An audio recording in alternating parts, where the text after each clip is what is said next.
नमस्कार, आप सभी का आज के सत्संग में स्वागत है। ये सत्संग एक अच्छा अवसर है हम सभी को आपस में जुड़ने का और यहाँ पर हम आध्यात्मिक विषयों पर बात करते हैं और यदि किसी का कोई प्रश्न है, तो वो पूछ सकते हैं या तो लिख कर के या फिर अपने आप को अनम्यूट करके कह सकते हैं। तो जैसा कि मैंने पहले भी इसमें डाला था कि आज हम साक्षी भाव पर बात करेंगे। वैसे एक वीडियो ऑलरेडी इसमें बन कर के यूट्यूब पे भी अपलोड किया हुआ है, तो आशा है कि आप लोगों ने वो देखा है और वो उपयोगी भी रहा होगा। उसमें अधिकतर वही बातें कही गई हैं जो गुरुजी ने अंग्रेजी के एक सत्संग में कही थी और बाकी कुछ अलग-अलग सत्संग में जो कहते रहते हैं, तो उसके बारे में कहा गया है। क्योंकि साक्षी भाव जो है बहुत महत्वपूर्ण विषय है, खासकर ज्ञान मार्ग पर और जो लोग बोधिवार्ता से जुड़े हैं उनके लिए। क्योंकि और कोई साधना है नहीं, तो सबसे महत्वपूर्ण बात यही होती है कि साक्षी क्या है, पहले वो समझना आवश्यक है, तभी हम साक्षी भाव में आ सकते हैं। नहीं तो बहुत जगह देखा गया है कि लोग साधना करते रहते हैं, ध्यान करते हैं या मंत्र जप करते हैं या साँसों पे केवल अपना एक अनुभूति या उसके ऊपर ध्यान बनाए रखते हैं। परंतु ये इन सब का कोई अर्थ नहीं होता कि आप 10 साल तक ध्यान कर रहे हैं, कुछ हो नहीं रहा या अलग-अलग जो भी हम लोग साधना मान के नाम पर करते रहते हैं, उसका लक्ष्य बिल्कुल स्पष्ट होना चाहिए। तो जो ज्ञान मार्ग पे कोई ज़्यादा साधना बताई भी नहीं जाती है और इस कारणवश यहाँ पर बहुत सरल है, इसीलिए इसको मार्गहीन मार्ग कहते हैं या शुरू होते ही वो समाप्त हो जाता है। तो यहाँ पर जो छोटी-सी साधना है भी, वो प्रायोगिक है। मतलब पहले आत्मज्ञान लेना आवश्यक है और अगर आत्मज्ञान हो गया, उसके बाद सब कुछ अपने आप होता है। उसके बाद कुछ रहता भी नहीं है जो कुछ करे, तो कर्ता भाव जो है उसका ही विलय हो जाता है और वो साफ-साफ दिखने लगता है कि कोई करने वाला नहीं है। तो सबसे बड़ा ज्ञान यही है कि जो मैं अपने आप को कुछ समझ के बैठा हुआ था, वो एक भ्रम है, वो एक भ्रांति है। कुछ मिलता नहीं है वो ढूँढने से और जब वो ढूँढने से मिलेगा नहीं, तो ये बिल्कुल स्पष्ट मान लेना चाहिए कि वो केवल एक कल्पना मात्र है, जिसको हम कहते हैं। क्योंकि वो कहीं न कहीं किसी से चिपक जाता है, जैसे स्पाइडरमैन होता है वो चिपक जाता है, वैसे ही ये कहीं न कहीं चिपक जाता है, कुछ सहारा चाहिए। बिना आलंबन के, बिना सहारे के अहम की कोई सत्ता नहीं रहती। इसी कारणवश बहुत आवश्यक है कि हम जान लें कि मिथ्या क्या है और जब मिथ्या जानते हैं और एक तरीके से सब कुछ छोड़ते जाते हैं कि ये मैं नहीं हूँ, ये मैं नहीं हूँ, तो जो बच गया वो साक्षी है। जो इन अनुभवों को जान रहा है, वो साक्षी है। तो गुरुजी ने कहा था कि साक्षी भाव को ज़्यादा प्रयोग करना है क्योंकि चेतना से कई बार उलझन हो जाती है कि चेतन, अचेतन और चेतना आती है, जाती है। तो चेतना से कई लोग अलग अर्थ समझ लेते हैं, तो उसको साक्षी भाव का प्रयोग करेंगे तो और थोड़ा स्पष्ट रहेगा। इसीलिए उस वीडियो में साक्षी भाव का ज़्यादा उपयोग किया है। तो आप लोग में भी आप भी किसी को कोई प्रश्न है साक्षी भाव के बारे में कि क्या है, कैसे साधना कर रहे हैं या आपके कोई अनुभव, तो अवश्य लिखें। फिर उसी पे चर्चा करेंगे क्योंकि साक्षी भाव के ऊपर बहुत सारी बात तो वीडियो में कही गई है और भी गुरुजी ने बहुत-बहुत अलग-अलग समय पे इसको बहुत विस्तार में बयान भी किया है। तो साक्षी वही है जो सब अनुभवों को देख रहा है, जो उनको जान रहा है, जो खुद निरंतर है, उसमें कोई उसका कोई अंत नहीं है, वो हमेशा बना रहता है, पर उसमें कोई गुण भी नहीं है, तो उसको बुद्धि से जाना भी नहीं जा सकता। तो वो बुद्धि से परे का विषय है, पर बुद्धि का ही प्रयोग करके उसको जाना जाता है। जैसे कि मन जो है वो विभाजन करता है और चित्त की ही वृत्ति जो है बुद्धि उसके प्रयोग से जान सकते हैं कि मन विभाजन कर रहा है। तो ये बहुत सुंदर सी बात है कि चित्त का ही प्रयोग करके हम चित्त से परे जाते हैं कि ये चित्त जो है मिथ्या है। केवल इतना ही तो जानना है। बाकी जो है वो बच गया, वही साक्षी है और मैं मेरे अलावा जो भी है उसको हम वस्तु भी कह सकते हैं। चाहे वो स्थूल वस्तु हो जो हम जगत में देखते हैं, चाहे वो शरीर हो या फिर कोई सूक्ष्म वस्तु हो जैसे मन, विचार, इच्छाएँ, संवेदनाएँ। अगर आप देखें तो केवल थोड़ी देर अगर आप सब जगह से ध्यान हटाकर किसी एक वस्तु पे ले आएँ, तो आप देखेंगे कि केवल वही है और वहाँ से ध्यान हटा के शरीर पे ले आएँगे, तो आप जगत की वस्तुएँ गायब हो गई। फिर शरीर में होती हुई संवेदनाओं को आप देख सकते हैं। फिर वहाँ से ध्यान हटा कर के जब आप किसी विचार पे ले आए, किसी सूक्ष्म वस्तु पे ले आए, भावना पे, संवेदनाओं पे या साँस की जो गति है उस पे ले आएँगे। तो आप देखते हैं कि जो और सूक्ष्मतर हैं जैसे कि विचार, वो भी एक वस्तु ही हैं, वो भी एक जड़ है। उसमें कुछ वो देख नहीं सकते आपको, आप उनको देख सकते हैं। वो बदलते रहते हैं, आप नहीं बदलते। अगर आप उनके साथ बदल गए तो आप उनका बदलाव भी देख नहीं पाएँगे और वो आपका अनुभव नहीं कर सकते, इसीलिए वो आपसे भिन्न है। जैसे सागर के किनारे बैठ के आप तरंगे देखते हैं, वैसे ही ये सूक्ष्म जो भी चित्त की वृत्तियाँ हैं, वो भी वस्तु ही हैं। इस तरह से हम जान पाएँगे कि मेरे अलावा सब कुछ माया है या मिथ्या है या वस्तु है। तो अगर वस्तु की परिभाषा करनी है तो जो मैं नहीं हूँ, उसके अलावा सब कुछ वस्तु है। अब उसमें सब कुछ आ जाता है, चाहे वो स्थूल हो या सूक्ष्म हो। तो इस तरह से इस विधि से हम जान पाते हैं कि साक्षी क्या है और साक्ष्य क्या है। तो जो दृश्य और दृष्टा या अनुभव और अनुभव को देखने वाला या माया और आत्मन या प्रकृति और पुरुष, इस तरीके से या शक्ति और शिव, अनेकों नाम हैं। शब्द कई शब्दों के अर्थ जो हैं वो समय के साथ बदल जाते हैं, अलग-अलग धारणाएँ बन जाती हैं, इसीलिए उन शब्दों का प्रयोग नहीं करते। पर शब्दों में फँसना भी नहीं चाहिए, जो शब्दों को अर्थ दे रहा है, वो आप हैं।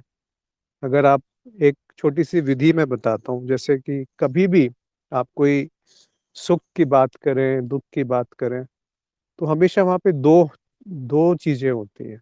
जैसे आप दुःख है, तो दुःख है और एक दुःख को जानने वाला है, जो केवल दृष्टा है, जो उसको निरपेक्ष भाव से देख रहा है।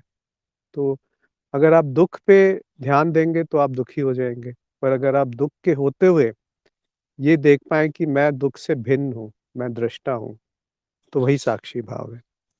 तो साक्षी, साक्ष्य, दृष्टा, दृश्य, इस तरीके से कई सारे शब्दों का प्रयोग है, पर हम लोग केवल यहाँ पे अभी साक्षी का प्रयोग करेंगे और साक्षी साक्षी भाव एक चित्त वृत्ति है। अब दूसरा है कि साक्षी भाव क्या है? तो साक्षी भाव केवल एक चित्त वृत्ति है कि मैं अनुभव करने वाला हूँ, मैं कोई अनुभव नहीं हूँ। ये साक्षी भाव है और उस साक्षी भाव में रहने को ही साधना कहा गया है। अब उसमें रहने के लिए कोई प्रयत्न नहीं करना है, कोई मेहनत का काम नहीं है, कोई दौड़-धूप नहीं करनी है, बल्कि जो सहज रूप है, जो अगर आप कैसे पता चलेगा कि मैं साक्षी भाव में हूँ? अगर वो सहज है कर्म या जो भी क्रिया हो रही है, हल्कापन है, एक शांति है, एक सरलता है, आनंद है अंदर, तो इसका अर्थ है कि वो कार्य जो है साक्षी भाव में हो रहा है। जैसे कि अभी कहा कि विचार है, तो साथ-साथ विचार को जानने वाला भी है। तो अगर आपने ये देख लिया तो विचार आपको परेशान नहीं करेंगे। वैसे ही कष्ट है, तो कष्ट को देखने वाला भी एक है, तो फिर वो कष्ट आपको दुखी नहीं बनाएगा। तो पहले दुःख जो है वो आते-जाते रहते हैं, पर दुखी जो है उसका अंत हो जाता है। जैसे कर्ता का अंत हो जाता है, जैसे अहम का एक तरीके से मिथ्या दिख जाती है, वैसे ही दुखी का अंत हो जाता है। दुःख या दर्द कहें, दुःख तो कहना गलत है, जब दुखी नहीं रहेगा तो दुःख भी नहीं रहेंगे। तो दुःख और सुख दोनों में जब आप उससे एक दूरी बना लेते हैं अपने आप से, क्योंकि वो वास्तव में भी वही सत्य है। एक दूरी तो है ही आप में और दुःख में या आप में और सुख में, आप में और किसी भी वस्तु में। तो उसको उसमें स्थित रहना साक्षी भाव है और वही साधना है। प्रज्ञा ने पूछा है अगर इस पे किसी का कोई भी अनुभव है या कुछ कोई कहना चाहता है, अपने अनुभव साझा करना चाहते हैं तो कृपया बताएँ कि क्या किस तरह के आपके जो साधना चल रही है उसमें कोई परेशानी आ रही है या बिल्कुल सब कुछ स्पष्ट है? क्योंकि अगर वो समझ में नहीं आया कि साक्षी क्या है और साक्षी भाव क्या है, तो साधना करना भी गलत है। फिर वो आपको अपने लक्ष्य तक नहीं ले जाएगा। वैसे तो लक्ष्यहीनता है, पर वो जानना कि लक्ष्यहीनता है, वो भी एक ज्ञान का ही भाग है। तो पहले पूर्णतः ज्ञान ले लेना चाहिए, उसके बाद प्रयोग करना प्रारंभ करना चाहिए, वो भी किसी गुरु या किसी के मार्गदर्शन में ही करना चाहिए। प्रज्ञा ने कहा है कि कभी-कभी लगता है कि हर एक चीज़ नई-सी हो गई है। जैसे बाल अवस्था में स्फूर्ति होती है, खुशी होती है और अतुलनीय आनंद आता है, पर पता नहीं चलता कि उस समय साक्षी भाव है या नहीं। ऐसी स्थिति हमेशा नहीं रहती। साक्षी भाव में स्थित होने के लक्षण क्या होते हैं? जी हाँ, वो भी हमारा एक प्रश्न मतलब था उसमें एक विषय की जिसपे बात करने के लिए कि साक्षी भाव में है, इसका लक्षण क्या है? पर उससे पहले जो आपने कहा ये देखिए ये चिंता मत कीजिए कि साक्षी भाव है या नहीं है। अगर शांति है, प्रेम है, आनंद है, सहजता है, सरलता है, एक हल्कापन है, आप कर्म जो हो रहा है उसपे आपका ध्यान है, ना कि उसका क्या परिणाम आएगा उसपे। तो मन जो है वो हमेशा समय के बिना नहीं रह सकता। तो समय कैसे काम करता है कि एक जो भूतकाल है उससे एक व्यक्तित्व निर्माण हो गया और उस व्यक्तित्व के कारण एक भविष्य का निर्माण हो जाता है, एक कल्पना का निर्माण हो जाता है। तो मन या तो भूतकाल में चिपक जाता है या भविष्य में चिपक जाता है। कल्पना करने लगता है या फिर भूतकाल के बारे में सोच कर के या तो दुखी होता है या प्रसन्न रहता है। परंतु इन सब में एक भटकाव है, एक भुलावा है।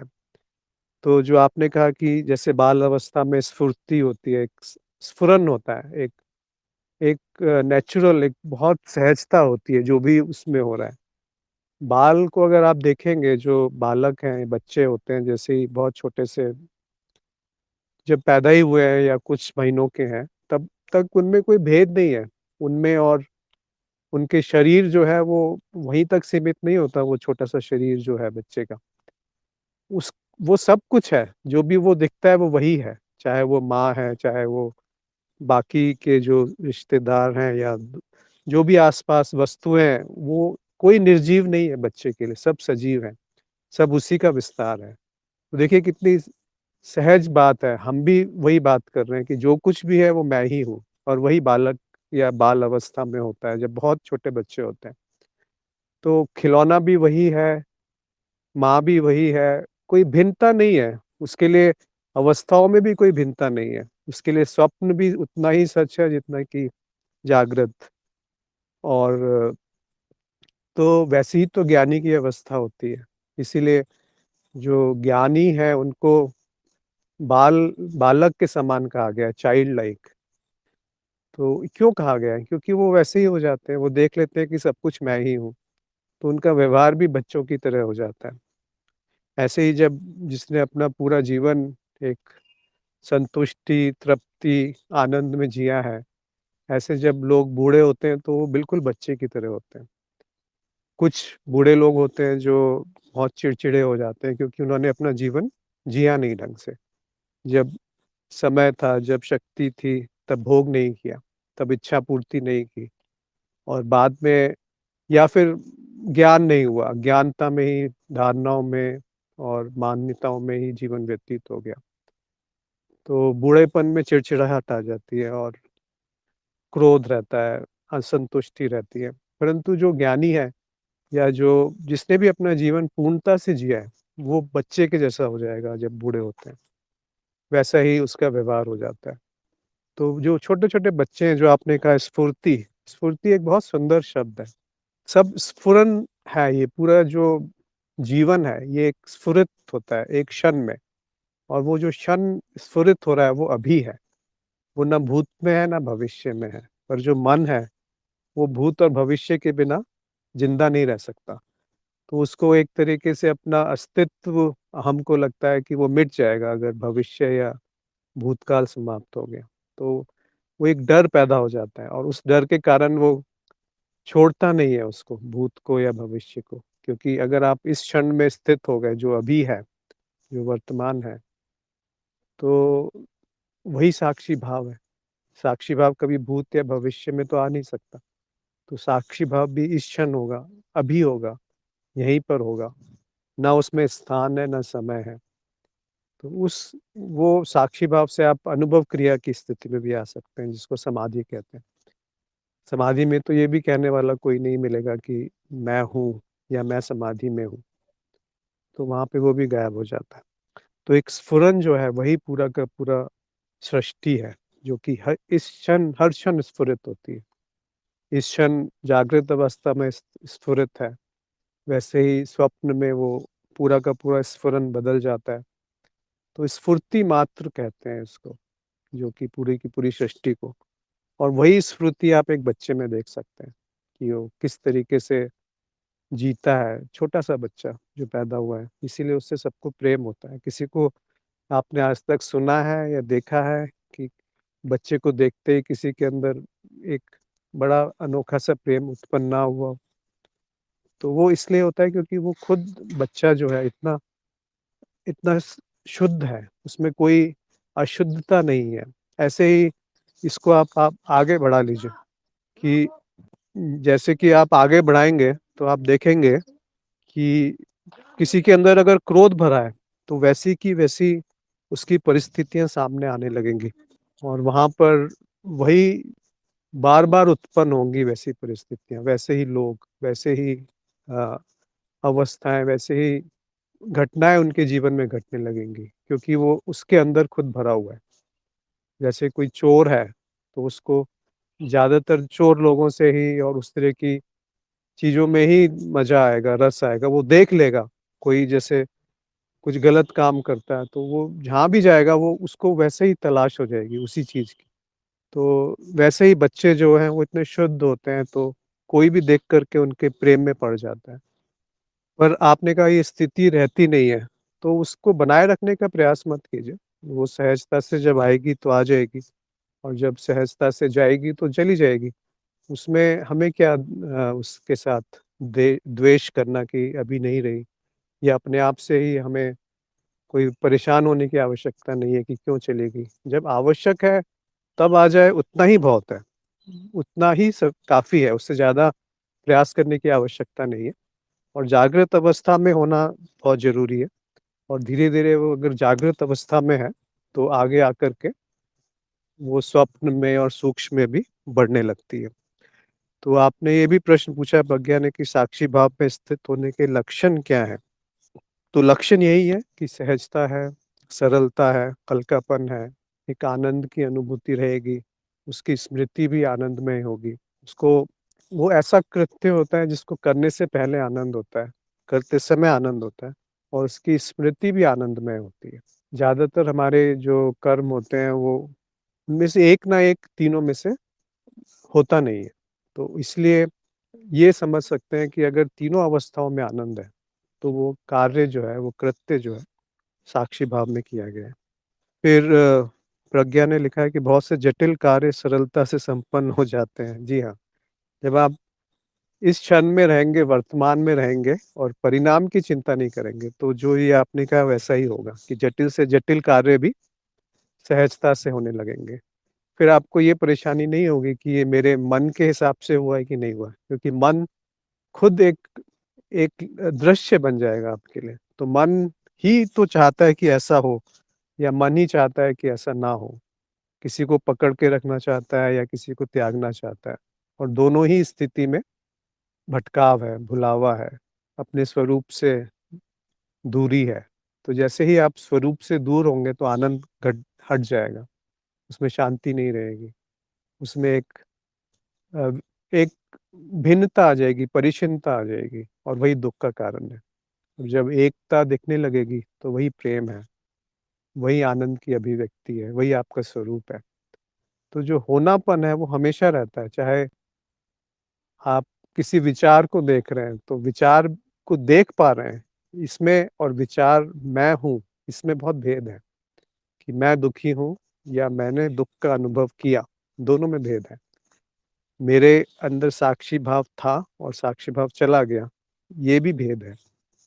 तो इसीलिए अगर आप सरल हैं, आप इस क्षण में स्थित हैं, साक्षी में हैं, साक्षी भाव में हैं, तो उस क्षण आपको सारे कार्य सरलता से संपन्न होने लगेंगे। फिर ज्योति ने कहा कि आपने कहा संकल्प से साक्षी भाव बढ़ाया जा सकता है। संकल्प व संकल्प शक्ति मुझे थोड़ा समझ नहीं आई कि ये इसे कैसे बढ़ाया जाए? इसे कैसे बढ़ाएँ? देखिए संकल्प कुछ नहीं है, एक दृढ़ता है इच्छा में। आप समझ लीजिए कि संकल्प इच्छा ही है, पर जब उसमें एक दृढ़ता आ जाती है, एक शक्ति आ जाती है उसके पीछे, तो उसको संकल्प कह देते हैं। ज़्यादातर ये तंत्र मार्ग का विषय है संकल्प और संकल्प को कैसे धारण किया जाता है, कैसे उसकी पूर्ति होती है, उसके पीछे नियम क्या हैं, ये सब तंत्र मार्ग में आता है। परंतु अगर हम ज्ञान मार्ग की बात करेंगे तो ये बहुत ही सरल है। इसमें 2 तरह के संकल्प होते हैं। कई लोगों के बहुत सारी इच्छाएँ उत्पन्न होती हैं, तो वो शक्ति नहीं होती उसके पीछे। और कई लोगों की बहुत जब मन शांत हो जाता है धीरे-धीरे करके, तो बहुत कम इच्छा उत्पन्न होंगी। तो वो संकल्प की तरह ही होंगी मतलब एक छोटा-सा विचार भी आया, तो उसके लिए पूरी की पूरी सृष्टि जो है वो उसके पीछे पड़ जाएगी कि वो पूर्ण हो जाए। इसीलिए ज्ञानी को कुछ गलत नहीं सोचना चाहिए। वैसे गलत सोचता भी नहीं है, परंतु जब बच्चे हैं जैसे वो किसी का बुरा नहीं चाहते। छोटे से बच्चों की बात करी थी अभी प्रज्ञा ने। तो क्या आप कल्पना कर सकते हैं कोई बच्चा किसी का बुरा चाहेगा? ऐसे ही ज्ञानी जो है वो किसी का बुरा नहीं चाहता और उस अवस्था में जो इच्छाएँ उत्पन्न होंगी, उसमें बहुत शक्ति होती है। जब आप साक्षी भाव में हैं या सरलता में हैं और अशुद्धियाँ धीरे-धीरे करके हट गई हैं, तो व जो भी आप चाहेंगे वैसा होने लगता है। ये अभी लगेगा कि ये एक काल्पनिक बात है पर काल इस पे विश्वास मत कीजिए। ये खुद होने लगेगा जीवन में तब आपको पता चलेगा कि ये कैसे हो रहा है। देखिए ना कुछ संकल्प धारण करने की आवश्यकता है, ना किसी संकल्पों के पीछे भागने की आवश्यकता है। केवल देखना मात्र है कि ये इच्छा है और वो इच्छा अंदर से उठनी चाहिए कि हाँ, ये मेरी इच्छा है। फिर उसमें आपकी पूरी की पूरी शक्ति जो है वो पूरी सब जगह से उसमें शक्ति आने लगती है, क्योंकि वो सहजता से होगा, सरलता से होगा और उसको छोड़ देना चाहिए। तो कभी-कभी ऐसा भी होता है कि ये मेरी इच्छा है और उसके पीछे पूरी तरह से लग गए कि अगर ये पूरी नहीं हुई तो परेशानी होगी, वैसा भी नहीं करना। एक छोटी-सी संकल्प लेके छोड़ देना चाहिए, क्योंकि कोई भी इच्छा आपकी नहीं है, पहली बात। अगर इच्छा उत्पन्न हुई, तो वो पूरी होके रहेगी। अब कब पूरी होगी ये कहना मुश्किल है, पर कभी-कभी बहुत जल्दी पूरी हो जाती है, कभी समय लग जाता है। परंतु यहाँ तो समयहीनता है, तो वो भी चिंता की ज़रूरत नहीं है। तो इच्छा जो है वो आपकी इच्छा नहीं है, वो विश्वचित्त की इच्छाएँ हैं सारी। तो इच्छा उत्पन्न हुई तो पूरी होनी ही है, या तो वो जागृत अवस्था में होगी या किसी सूक्ष्म लोक में होगी, पर होगी ज़रूर।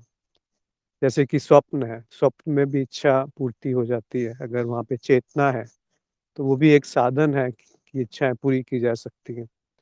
अगर वहाँ पर साक्षी भाव में आप स्वप्न में चले गए, इसीलिए उसको इच्छा लोक कहा गया है। जैसी आपकी इच्छा होगी, वही उसी क्षण उत्पन्न हो जाता है स्वप्न में, तो इसीलिए इच्छा लोक कहा गया है स्वप्न को। तो एक तरीके से वो माध्यम है वहाँ पर भी इच्छा पूर्ति करने का, क्योंकि चित्त भेद नहीं जानता किस एक अवस्था में और दूसरी अवस्था में।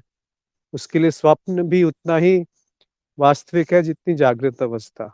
उसके लिए उसकी जो स्मृति है वो वहाँ पे छप जाएगी, तो वो भी एक तरीके से इच्छा पूर्ति का साधन है।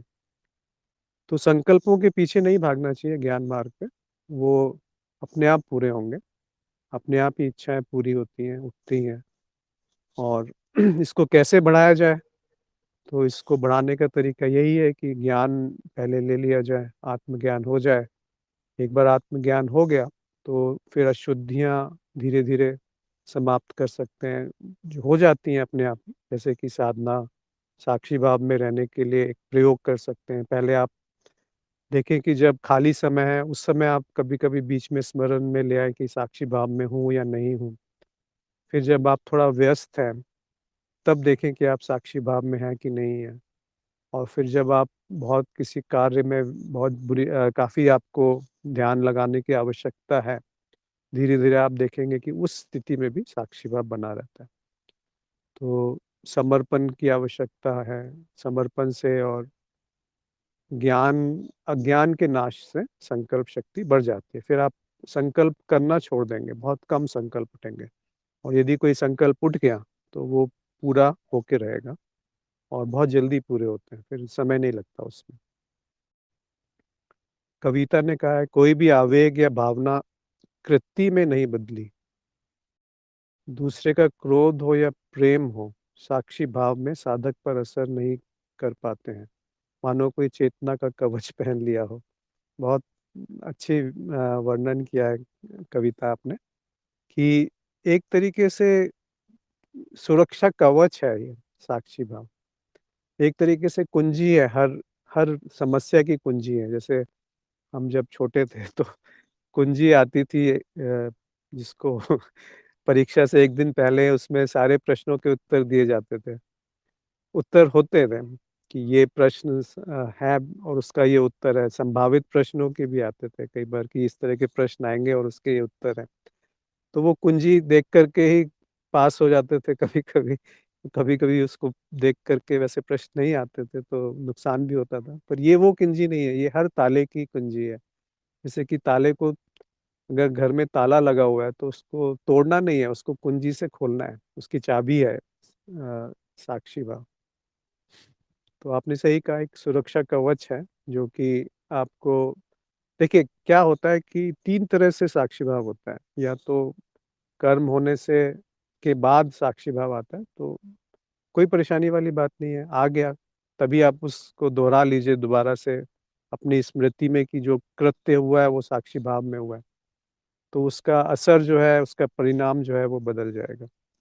दूसरा है जब कर्म हो रहे हैं उस समय साक्षी भाव आ जाता है और सबसे उत्तम स्थिति है कि कर्म होने से पहले आप साक्षी भाव में हैं, कि मैं साक्षी हूँ और ये कर्म अगर हुआ तो उसका ये प्रभाव आएगा और ये अच्छा आएगा, बुरा आएगा, ये होना चाहिए, नहीं होना चाहिए, आपको पहले से ही आभास हो जाता है, पता चल जाता है। तो वो सबसे उत्तम स्थिति है साक्षी भाव की। लाइट ने कहा है गुरुजी जीवन में काम के बिना संतान उत्पत्ति नहीं होती तो फिर अध्यात्म में काम को अशुद्धि क्यों कहा गया है? नहीं, आपका प्रश्न मेरे को स्पष्ट नहीं है। आप शायद कह रहे हैं काम वासना के बारे में बात कर रहे हैं, पर वो तो एक प्रक्रिया है संतान उत्पन्न करने की, परंतु उससे अध्यात्म से क्या संबंध है? क्योंकि वो तो एक प्रकृति की स्वाभाविक इच्छा है जो उत्पन्न होती है। अगर वो प्रजनन की इच्छा नहीं होगी, तो सृष्टि धीरे-धीरे बंद हो जाएगी। इसलिए वो इच्छा तो स्वाभाविक रूप से आती है, खाना-पीना, भूख लगना, सोना और काम वासना, ये तो सबसे मौलिक इच्छाएँ हैं, जो आती हैं। तो प्रजनन की प्रक्रिया बहुत स्वाभाविक है, जो कि प्रकृति को बनाने रखने के लिए आवश्यक है। उसमें है क्या? मेरी ही प्रतिलिपि बन रही है, तो मैं क्या हूँ? अगर आपने अपने आप को मन मान लिया है, तो वो उसी की तो वृत्ति के रूप में बार-बार जो प्रतिलिपि बनती है, उसी को हम प्रजनन कहते हैं। परंतु अध्यात्म से आप इसको जोड़ रहे हैं कि नहीं, अध्यात्म में काम को अशुद्धि क्यों कहा गया? अशुद्धि से पता नहीं क्या आपका अर्थ है, पर आपने ये शायद पूछना चाहते हैं कि वो गलत क्यों माना गया है काम वासना को अध्यात्म में? अगर आपका ये प्रश्न है, तो गलत नहीं कहा गया है। अच्छा आपने नीचे लिखा है कि प्रकृति की प्रक्रिया को कहते हैं कि अशुद्धि है, ब्रह्मचारी जीवन होना चाहिए। ये किसने कह दिया आपको ब्रह्मचारी जीवन होना चाहिए? ब्रह्मचर्य जो है वो स्वाभाविक रूप से एक स्थिति है, एक अवस्था है, वो कोई कृत्य नहीं है।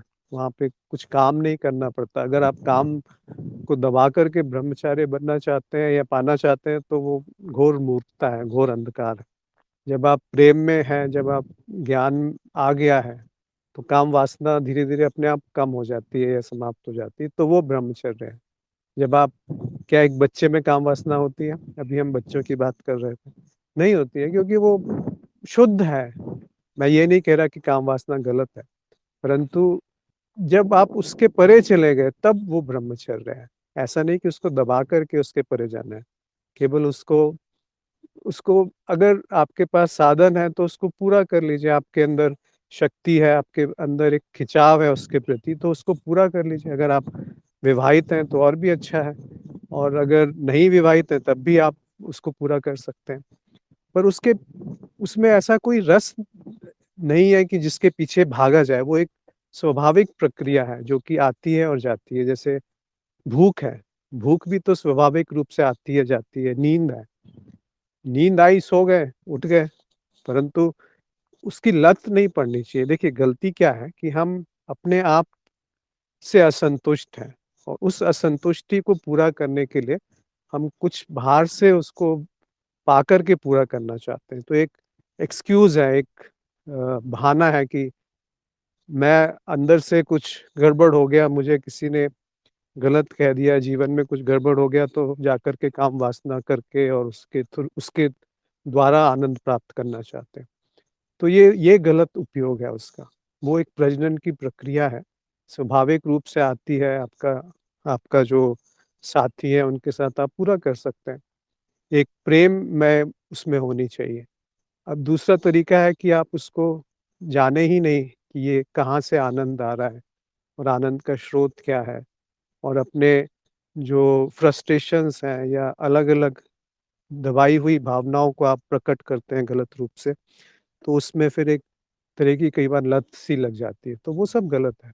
क्यों उसमें विकार उत्पन्न हो जाते हैं? विकार तब भी उत्पन्न होते हैं यदि आप उसको दबाएँगे, विकार तब भी उत्पन्न होते हैं जब आप नासमझी में हैं। तो जब साक्षी भाव का इसीलिए महत्व है कि जब आप जान जाएँगे कि मैं साक्षी हूँ और मैं ही वो हूँ जिससे आनंद कहीं पर भी प्रकट होता है, चाहे वो घटना हो, वस्तु हो या संबंध हो या काम वासना हो। जो वो आनंद है वो कहाँ से आ रहा है उसमें? वो मैं ही तो उसमें डाल रहा हूँ, अगर आप नहीं हैं, तो आनंद होगा? तो इसको समझना चाहिए कि जैसे-जैसे आपकी आत्मनिरीक्षण या आत्मचिंतन बढ़ेगा और साक्षी भाव प्रगाढ़ित होता है, तो धीरे-धीरे उसमें वो आनंद जो है वैसे ही प्रकट होने लगेगा। उसमें कोई विशेष घटना की आवश्यकता नहीं रहेगी। तो आशा है आपको ये स्पष्ट हुआ होगा, नहीं तो कोई और अगर आपको प्रश्न है, तो पूछ सकते हैं। कविता ने कहा है कि दिन भर के कार्य में ऊर्जा बनी रहती है, आवश्यक कार्य सहजता से हो जाते हैं।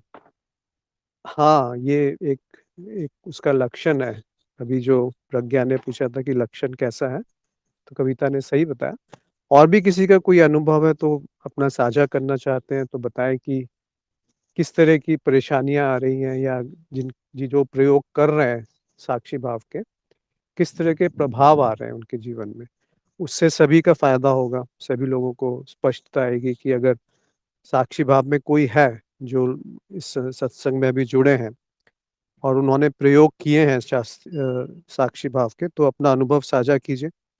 क्योंकि इसको जब तक पूरी स्पष्टता से समझ नहीं आया, तब तक सारी की सारी साधना बेकार है। यानी कि आपको दिल्ली से मुंबई जाना है। अब आपको पता ही नहीं कि मुंबई कहाँ पर है, या मुंबई नहीं जाना, मुझे तो कहीं और जाना है, तो फिर कैसे आप उसका प्रयत्न करेंगे? तो वो स्पष्ट होना चाहिए कि मुंबई जाना है, फिर ये भी पता होना चाहिए मुंबई कहाँ है, फिर ये भी पता होना चाहिए क्या-क्या साधन है वहाँ जाने के लिए। कोई मार्ग मानचित्र जिसको बोलते हैं, मैप होना चाहिए। साधन पता होने चाहिए कि चल के जाना है कि गाड़ी से जाना है कि किसी और साधन से जाना है। तो लक्ष्य स्पष्ट होना चाहिए, मार्ग स्पष्ट होना चाहिए और मार्गदर्शन होना चाहिए, मार्गदर्शक होना चाहिए। तो अगर कोई अपना अनुभव साझा करना चाहें कि किस तरह से उनके जीवन में प्रभाव आया है साक्षी भाव में रहने का और कैसे पता लगे कि साक्षी भाव है। सुभाष ने कहा है कि व्यर्थ के विचार नहीं आते। जी, बहुत सही कहा आपने। देखिए विचार जो हैं वो क्या है? जब भी विचार है तो विचार को जानने वाला भी साथ में है। इस पे थोड़ा-सा मनन कीजिए। ये बहुत महत्वपूर्ण चीज़ है। जब भी विचार उत्पन्न होगा, तो विचार को जानने वाला भी उत्पन्न होगा साथ में। दोनों साथ में ही है और आप दोनों नहीं हैं। आप अपने आप को थिंकर मत समझ लीजिएगा। वो भी चित्त में ही कहीं न कहीं स्मृति में इकट्ठा हो रहा है विचार। कहाँ से विचार उत्पन्न हो रहे हैं वो भी नहीं पता। तो जो व्यर्थ के विचार हैं वो किस तरह के विचार होते हैं जिनको हम व्यर्थ के विचार बोलते हैं? या तो वो भविष्य के होंगे या फिर भूतकाल के होंगे। कि मैंने ये किया और मैं बहुत बड़ा आदमी हूँ या छोटा आदमी हूँ। जो हीनता का भाव है, वो भी एक अहंकार है कि मैं तो कुछ नहीं हूँ, मैं तो फालतू हूँ, बेकार हूँ, वो भी एक तरह का अहंकार है। तो ये एक व्यर्थ का विचार है और इस विचार से आप भविष्य की कल्पना करने लगते हैं कि मुझे ये चाहिए, ऐसा होगा या ऐसा भय उत्पन्न हो जाता है कि ऐसा ना होगा तो क्या होगा? तो वो सारे व्यर्थ के विचार हैं। तो साक्षी भाव का अर्थ ही है कि आप इस क्षण में स्थित हैं। तो इस क्षण में जब स्थिति होती है, तो व्यर्थ के विचार हट जाते हैं। फिर उस समय जो अगर आवश्यक है भविष्य की कुछ योजना बनाने के लिए जितनी देर आवश्यक है, उतनी देर विचार आएँगे और भूतकाल से जो सबक आपने सीखा है, उसके अनुसार आप कृत्य होने लगेंगे। उसको कहते हैं साक्षी भाव। उसको कहते हैं कि व्यर्थ के विचार हट जाते हैं। ये भी एक लक्षण है। और कोई अपना अनुभव बताएँ कि कैसे लक्षण आते हैं अगर साक्षी भाव में हैं तो? सोनल ने भी वही कहा है, विचार कम होते हैं, सब कुछ नियंत्रण में होता है। बहुत सुंदर। देखिए, नियंत्रण पे आना ही एक बहुत बड़ा लक्षण है साक्षी भाव का। अगर साक्षी भाव नहीं है तो आप मान के चलिए ये बिल्कुल पक्का है कि जीवन जो है अस्त-व्यस्त रहेगा, अनियंत्रित रहेगा। नियंत्रण का अर्थ होता है कि एक तरीके से आप उन नियम को प्रयोग कर सकते हैं, जैसे कि गुरुत्वाकर्षण का नियम है, ग्रेविटी। पर अगर नियंत्रण है, अगर आपको उसकी पूर्ण जानकारी है, तो उसके पार जा सकते हैं। जैसे रॉकेट है, वो गुरुत्वाकर्षण के नियम से पार चला जाता है, एक नियंत्रण रहता है उसमें। जैसे फ्लाइट्स हैं, जो हवाई जहाज़ हैं, वो भी इस नियम के पार जा सकते हैं क्योंकि उसकी जानकारी है, उसपे नियंत्रण है। वैसे ही जीवन में छोटी-छोटी घटनाओं पे नियंत्रण आने लगेगा और जो एक पोस्टर की तरह है कि आपको पिक्चर का पोस्टर पहले दिख जाएगा और फिर आप अपना निर्णय ले सकते हैं कि उसको देखनी है कि पिक्चर या नहीं देखनी है। ज्योति ने कहा है कि आवेग आते हैं, तो समझ आ जाता है कि ये दुःख उठा। विचार आते हैं, वो भी समझ आता है। जी हाँ, आवेगों पे भी एक तरीके से पता चल जाएगा कि आवेग है। उस पे आवेग आवेग को आपको पूरा करना है। ज़्यादातर आवेग जो हैं वो काम के नहीं होते, इसीलिए थोड़ा समय देना चाहिए अपने आप को। और वो एक समय मिलना ही साक्षी भाव है, कि जो एक समय होता है साथ जैसे क्रिकेट का उदाहरण देते हैं, जो बहुत अच्छे बैट्समैन होते हैं, वो उनके पास समय होता है कि एक बॉल पे वो 3-4 तरह की शॉट्स लगा सकते हैं।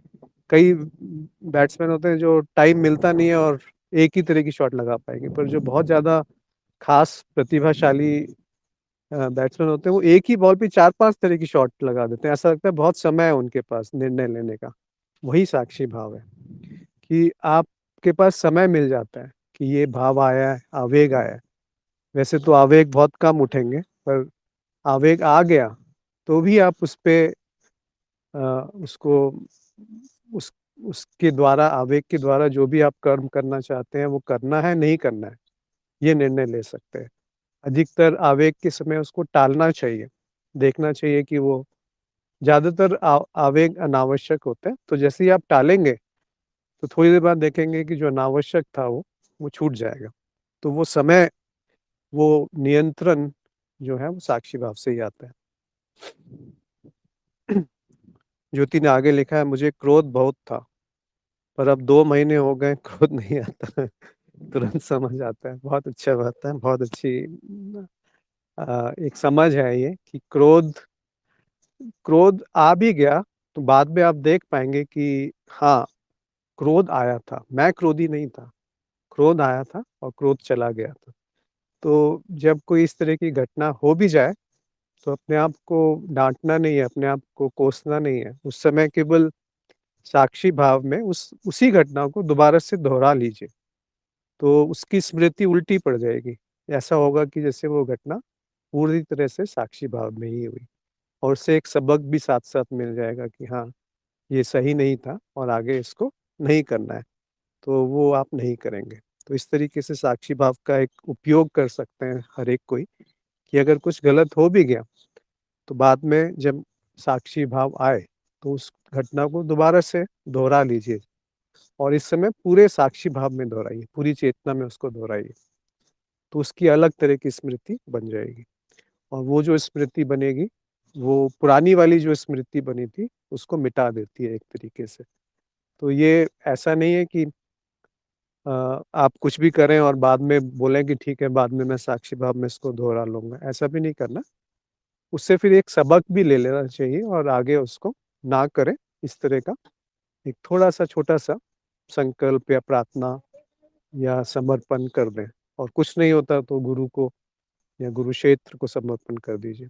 तो देखेंगे कि वो जो उचित है, जो संतुलित है, जो जीवन के लिए आवश्यक है, उतना ही होगा और बाकी चीज़ें जो अनावश्यक हैं, जो चित्त में उथल-पुथल मचा देती हैं, बेशक चित्त ही सही, बेशक माया ही सही, पर जीवन में दुःख तो नहीं होना चाहिए ना, तो वो हो जाता है संभव अगर साक्षी भाव है तो। तो ज्योति ने कहा मेरा क्रोध पूरी तरह समाप्त हो गया, बहुत अच्छी बात है। प्रज्ञा ने कहा है कि मुझे मेरा भय दिखने लगा है।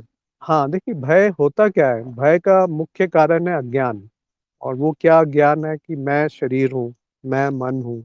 अगर आप में शरीर हूँ या मन हूँ या विचार हूँ या इच्छा हूँ या कोई भी वासना हो, ऐसा समझ रखा है तो भय तो रहेगा ही, वो भय कैसे गायब होगा? और जैसे ही ज्ञान का अज्ञान का नाश होता है, तो भय हट जाता है, छँट जाता है। जैसे जैसे कि एक स्वप्न है, स्वप्न में भय लगा आपको, अब आप स्वप्न से जाग गए, उसके बाद तो भयभीत होने की आवश्यकता नहीं। ऐसे ही अगर आप सपने से जागने के बाद भी भयभीत हैं कि ये गलत काम हो गया मेरे से और उसका परिणाम आप जागृत अवस्था में भी भोग रहे हैं, तो फिर इसकी अर्थ है कि अज्ञान है अभी। वैसे ही जागृत अवस्था में जाग गए आप, उसी को साक्षी भाव कहते हैं कि मैं जागृत अवस्था में जो कुछ भी घट रहा है वो मैं नहीं हूँ, वो मेरा नहीं है। मैं उससे भिन्न हूँ, मैं उससे वो 2 तरीके 2 स्टेप्स में उसको देख सकते हैं। पहला स्टेप कि मैं ये नहीं हूँ और दूसरा कि सब कुछ मैं ही हूँ। तो दोनों में ही शांति है, दोनों में ही आनंद है, दोनों में ही प्रेम है, दोनों में ही सहजता है, सरलता है, एक हल्कापन-सा है। सुभाष ने कहा है कि चित्त वृत्ति दिखने लगती है। हाँ, चित्त जो है वो एक वृत्ति की रूप में चल रहा है, ये दिखने लगता है और मैं चित्त नहीं हूँ, ये भी दिखने लगता है। तो बिल्कुल सही कहा आप लोगों ने। और भी कोई अपना अ, अनुभव साझा करना चाहते हैं साक्षी भाव के संबंध में? नहीं तो हम आगे चलते हैं। एक शिवम का प्रश्न था कि यदि अनुभवकर्ता का ज्ञान चेतना है, तो क्या इस ज्ञान के अभाव को चेतनाहीनता बोल सकते हैं? देखिए यही परेशानी को दूर करने के लिए चेतना की जगह साक्षी भाव का प्रयोग किया गया। क्योंकि चेतना से जो अर्थ निकाला जाता है, चेतन और अचेतन का अर्थ निकाल लिया जाता है। इसी कारणवश उससे कई बार भ्रम पैदा हो जाता है कि जब चेतना नहीं है, तो इसका अर्थ है कि कुछ मालूम नहीं पड़ेगा, कुछ जान नहीं पाएँगे, वो चेतना समझ लेते हैं conscious, unconscious, semi conscious, super conscious, वो चेतना का अर्थ निकल जाता है। इसीलिए साक्षी भाव कहना ज़्यादा उचित है। तो हाँ, आपने सही कहा कि साक्षी भाव है और साक्षी भाव नहीं है, दोनों स्थितियाँ संभव हैं और ज्ञानी और अज्ञानी में केवल एक ही भेद रहता है। ज्ञानी साक्षी भाव जानता है क्या है और ये भी जानता है कि साक्षी भाव नहीं है, आ गया है। अज्ञानी को साक्षी क्या है, साक्षी भाव क्या है, उसके कुछ भी आभास नहीं होता, वही अज्ञानी है। या फिर इस अज्ञान में चेतना की स्थिति कहीं और होती है। अज्ञान है तो चेतना नहीं है या अज्ञान है तो साक्षी भाव नहीं है, तो चेतना की स्थिति होती नहीं है, उस समय अभाव होता है चेतना का या साक्षी भाव रहता नहीं है अगर अज्ञान है, तो कहीं और नहीं होती, उसका अभाव होता है। आनंद बोधी ने एक प्रश्न पूछा था, वैसे तो ये आध्यात्मिक प्रश्न नहीं है, फिर भी इसको ले लेते हैं कि जब कोई किसी की झूठी कसम खाता है, तो क्या वो सच में मर जाता है या ये बस मान्यता है? देखिए इसको थोड़ा गहराई से समझिए कि मैंने कुछ किया और कुछ मैं कह रहा हूँ, उस बात पे कोई विश्वास नहीं कर रहा। तो एक तरीके से मैं उस पे विश्वास दिलाने के लिए किसी और को कहता हूँ कि इसकी कसम, उसकी कसम मैंने जो कहा वो सिद्ध करने के लिए उसका उपयोग करता हूँ। पर वो क्यों करना? आप किसी को ऐसी चीज़ पे विश्वास दिलाना चाहते हैं जो या तो उसको समझ में नहीं आ रहा या आप बहुत उसको सिद्ध ही करना चाहते हैं किसी तरीके से, तो ये मूर्खता है। इसका कोई अगर नहीं विश्वास कर रहा तो ना करे, आपको उसको क्यों विश्वास दिलाना है कि आप सही हैं? एक ही उपयोग होता है जो कि बेकार का उपयोग है और दूसरा उपयोग होता है कि तुम्हें मेरी कसम ऐसा कर लो। तो उसमें क्या है कि आप पे दबाव डाला जा रहा है कि आप ये करो, नहीं तो मेरी कसम या किसी और की कसम दिला देते हैं कि तुम्हें उसकी कसम, इसकी कसम ऐसा हो जाएगा। ये सब मूर्खताएँ हैं, कुछ नहीं है इसमें। पर अब आप ज्ञानी की दृष्टि से इसको देखेंगे तो जो ज्ञानी होता है, अगर वो अपने में स्थित है स्वरूप में और एक साधना प्रगाढ़ है, बिल्कुल स्पष्टता है, निर्मल है, तो वो जो भी कहेगा वो होने लगता है, जो भी सोचेगा वो होने लगता है। इसीलिए उस समय अगर आप उसके मन में इस तरह से विचार आए, किसी के लिए गलत भी विचार आ जाएँगे तो वो भी हो जाएगा। ये बात दूसरी है कि उसको खुद को भी उसका हानि होगी, इसीलिए बहुत ध्यान रखना चाहिए कि गलत विचार ना आएँ, क्योंकि शुद्ध मन से आप कुछ भी चाहेंगे वो हो जाएगा। तो वो ऐसे ज्ञानी के बहुत कम विचार आते हैं वैसे, जो शुद्ध निर्मल चित्त का व्यक्ति होते हैं, पर ध्यान रखना चाहिए कि किसी का बुरा ना सोचें, क्योंकि उसकी संभावना बढ़ जाती है। तो उस तरीके से अगर हम देखेंगे तो ये झूठी कसम खाना और ये सब बेकार की चीज़ें हैं, तो ज्ञानी इन सब में नहीं पड़ना चाहिए। जो भी समझदार व्यक्ति है, उस इन सब से परे है और जो अज्ञानी है वो कसम खाए ना खाए उससे कुछ अंतर नहीं पड़ता। कुछ इसको छोड़ देना चाहिए, एक निरर्थक मतलब बेकार की चीज़ है ऐसा समझ कर के छोड़ देना चाहिए। और आपके भाव क्या हैं, वो भी महत्वपूर्ण है कि आप किस भाव से वो कसम खा रहे हैं या दे रहे हैं। तो ये सब व्यावहारिक है, आप इसको ज़्यादा महत्व नहीं दीजिए और परेशान भी नहीं होइए कि किसी ने अगर अज्ञानी ने आपको कुछ दे दिया उल्टा-सीधा कि ये तुमको इसकी कसम, उसकी कसम, सब बेकार की चीज़ें। तो किसी और का कोई सुझाव, प्रश्न या कुछ कहना चाहते हैं? खासकर साक्षी भाव के संदर्भ में, क्योंकि आज हम इसी पे समय व्यतीत करना चाह रहे थे। और अगर किसी ने वो वीडियो नहीं देखा है तो वो अवश्य देख ले। एक यूट्यूब पे साक्षी भाव के ऊपर बनाया है, जो गुरुजी ने ही कहा था बनाने के लिए। तो हर क्षण अन एक तरीके से साक्षी भाव में रहा जा सकता है धीरे-धीरे साधना से और प्रयोगों से। ये बहुत संभव है कि आपकी जो साक्षी भाव है या जो चेतना ही कह लीजिए, वो तीनों अवस्थाओं में जागृत हो जाए। पर शुरुआत जागृत अवस्था से ही होती है, फिर स्वप्न में और अंत में सूक्ष्म में या सुषुप्ति में भी साक्षी भाव आ सकता है, क्योंकि साक्षी तो उन तीनों का साक्षी है। तीनों अवस्थाएँ आती-जाती रहती हैं और इनके आने-जाने से साक्षी थोड़ी जाता है। अगर साक्षी नहीं है, तो तीनों अवस्थाओं को एक सूत्र में पिरोने वाला कौन है? कैसे जानते हैं कि जो जागृत था वही वो स्वप्न के बारे में कुछ नहीं जानता और जो स्वप्न का चरित्र है वो जागृत के बारे में कुछ नहीं जानता और ये दोनों ही गायब हो जाते हैं सुषुप्ति में। तो ये बिल्कुल स्पष्ट रूप से समझ लेना चाहिए कि जो आप हैं या जो साक्षी है, मैं ही साक्षी हूँ, साक्षी को कुछ और नहीं मान लेना। जो मैं हूँ, वो इन तीनों अवस्थाओं से परे हूँ, इन तीनों अवस्थाओं का साक्षी हूँ। इन तीनों अवस्थाओं में निर्लिप्त हूँ, मतलब लिप्त नहीं होता और एक सूत्र है, एक धागा है जो मोतियों को पिरोता है, वो मैं हूँ। प्रज्ञा ने लिखा है, दुःख में साक्षी सबसे पहले चला जाता है। हाँ, कह सकते हैं जब तक कि उसमें दृढ़ता नहीं आई है, निष्ठा नहीं आई है, कुछ न कुछ अज्ञान है, कुछ अशुद्धि है या कुछ विघ्न है, तो दुःख के समय साक्षी भाव नहीं रहेगा। पर जब साक्षी भाव आ जाए, तब आप देख लीजिए कि जो दुखी हुआ था वो मैं नहीं था। ये भी तो साक्षी भाव है कि जब घटना घट गई और वो घटना अप्रिय थी, आपको अच्छी नहीं लगी, दुखी हुए, तो आपको अगर ज्ञान हुआ है, तो आप देख पाएँगे कि जो दुखी हुआ वो मैं नहीं था। दुःख था और दुःख इस कारणवश था क्योंकि मैं अज्ञानता थी, कुछ न कुछ परिच्छिन्नता थी, कुछ न कुछ भिन्नता थी। मैं सृष्टि से भिन्न समझ रहा था। चित्त को मैंने अपना मान लिया था। जब आप मैं को अपना मान लेंगे, मन को अपना मान लेंगे, तो सारी भावनाएँ, सारे विचार जो हैं वो आपको दुखी करेंगे। और जब आप मन को एक दृश्य के रूप में मान लेंगे, साक्ष्य है, एक वस्तु के रूप में देख पाएँगे, तो वो आपको दुखी करना बंद कर देंगे। ज्योति ने कहा है कि साक्षी भाव अर्थात स्मरण हो जाना। हाँ, आपने बिल्कुल सही कहा।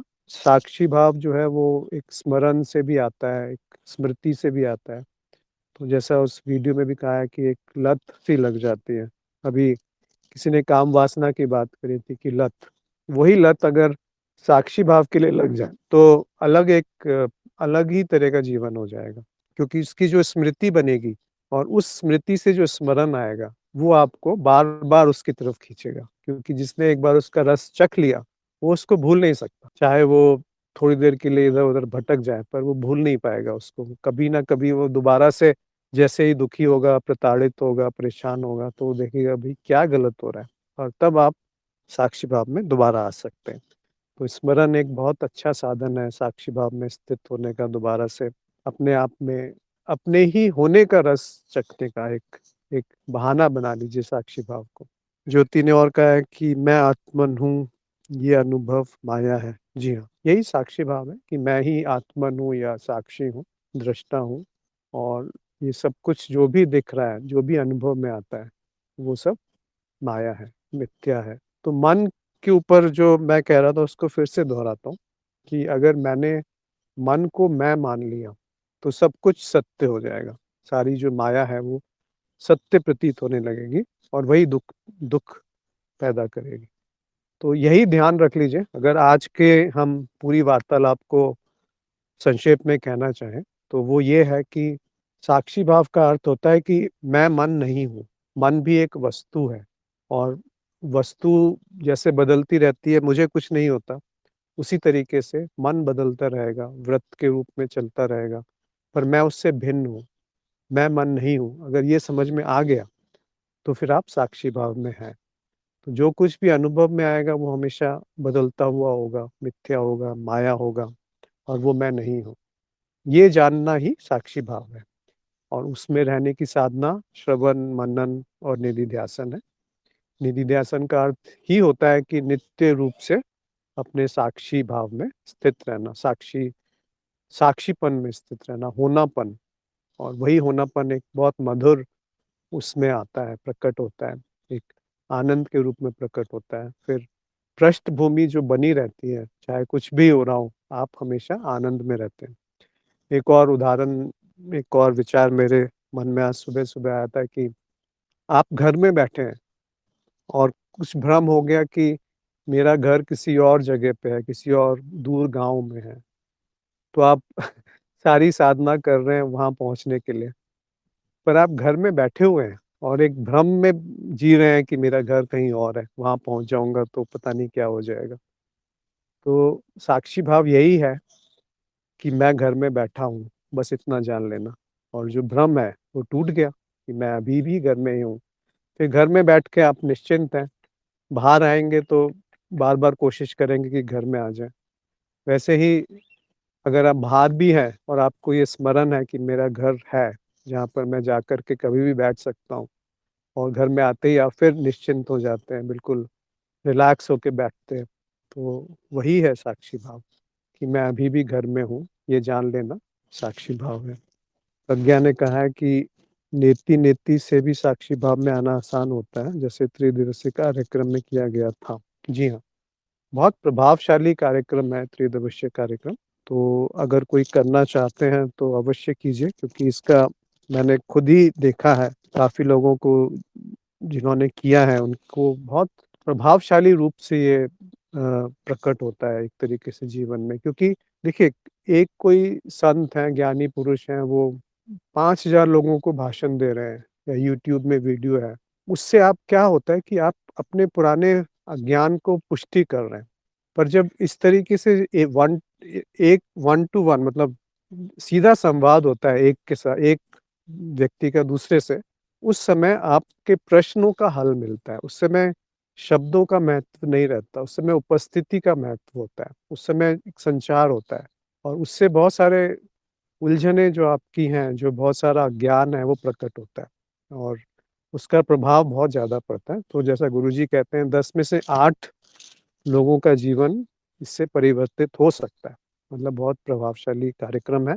मैंने भी कई लोगों को कराने का सौभाग्य मिला है, तो देखा है कि बहुत ज़्यादा इससे ज्ञान का नाश होता है। तो मुझे लगता है हम आज और अगर किसी का कोई प्रश्न या अनुभव नहीं है साझा करने के लिए, तो आज यहाँ पर हम अपना सत्संग समाप्त करते हैं।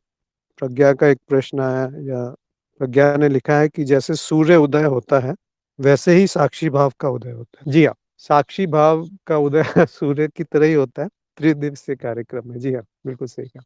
पूरा ज्ञान इसीलिए ज्ञान को प्रकाश के रूप में उपमा दी गई है, कि वो प्रकाश की तरह है और अज्ञान का नाश करता है। ज्ञान यानी अंधकार का नाश करता है।